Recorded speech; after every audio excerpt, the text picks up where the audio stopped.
Mini bus இயக்கத்தை இன்னைக்கு தனியார் மினி பஸ் இயக்க போறோம் நோட்டிபிகேஷன் வெளியிட்டாங்க. நம்முடைய சம்மேளன சார்பிலையும் நம்ம கூட்டமைப்பு சில சங்கங்களும் அந்த நோட்டிபிகேஷன்ல அப்ஜெக்ஷன் கொடுத்தாங்க. தமிழ்நாடு முழுவதும் தனியார் மினி பஸ் ஏற்கனவே இயக்கி கொண்டிருக்கிற 1800 பஸ் இப்ப இயங்கிட்டு இருக்குது. 1997 இந்த ஸ்கீம் கொண்டு வரும்போது 5000 பர்மிட் என்பது ஸ்கீம் கொண்டு வந்தாங்க, வாங்கினாங்க. இப்ப வாங்குறாங்கல்ல பர்மிட். இப்போ பல மாவட்ட கலெக்டருக்கு பர்மிட் கொடுத்துட்டு இருக்காங்க.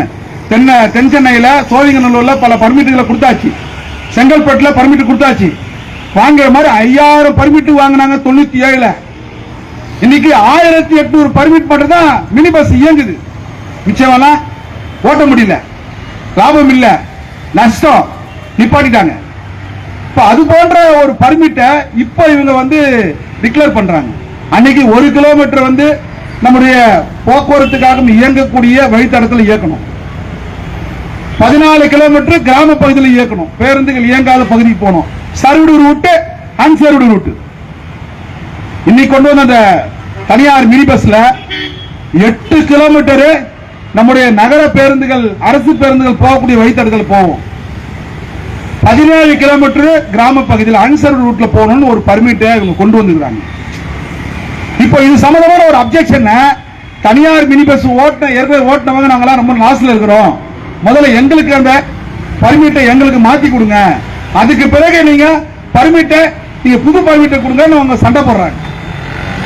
ஒரு பக்கம் நம்ம என்ன சொல்றோம்னா பொது போக்குவரத்து அழிஞ்சிரும், நீ பொது போக்குவரத்தை நீ அரசே தனியார் மினி பஸ்ஸை இயக்குன்னு சொல்றோம்.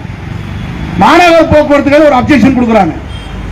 ஏற்கனவே நாங்க ஓட்டிட்டு இருக்கிறோம் சென்னையில 8 மண்டலத்துல, வடசென்னை 4 மண்டலம், தென்சென்னை 4 மண்டலம், 8 மண்டலத்துல இப்ப நாங்க 53 மினி பஸ் இயக்கிட்டு இருக்கோம். 1675 பெரிய பஸ் இயக்கிட்டு இருக்கிறோம் எம்டிசி அப்ஜெக்ஷன்ல. அதனால நாங்களே இயக்குறோம், நீங்க தனியாருக்கு விடவானா அப்ஜெக்ஷன் கொடுக்குறாங்க. மேலும் இந்த அப்ஜெக்ஷன் சொல்றாங்கன்னா, போக்குவரத்து கழகம் நீங்க தனியாரை விட்டீங்கன்னா போக்குவரத்து கழகத்துடைய வருவாய் பாதிக்கும், இது வருவாயோட போகாது, போக்குவரத்து தொழிலாளியே துறையை அழிக்கும்.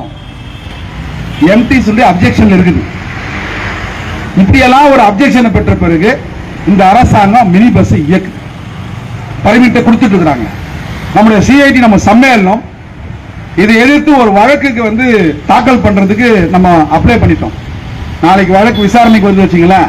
அந்த வழக்கை தாக்கல் பண்ணும்போது நாம் வழக்கறிஞர்கிட்ட இது சம்பந்தமான பேசும்போது வழக்கறிஞர் கேட்கிறாரு, நீங்க வழக்கு போடுவதற்கு லோக்கல் ஸ்டாண்டு என்ன? லோக்கல் ஸ்டாண்டு எப்படி நீங்க வழக்கு போட முடியும்?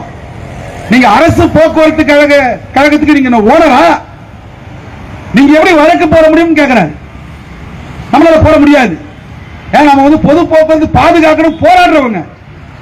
அப்ப யார் வழக்கு போடணும்? வழக்கறிஞர் என்ன கேட்கிறாரு? போக்குவரத்து கழகத்தை வழக்கு போட சொல்லுங்க. அவங்கள ஒவ்வொரு மேலாண் இயக்குனர் வழக்கு போட சொல்லுங்கன்றாரு.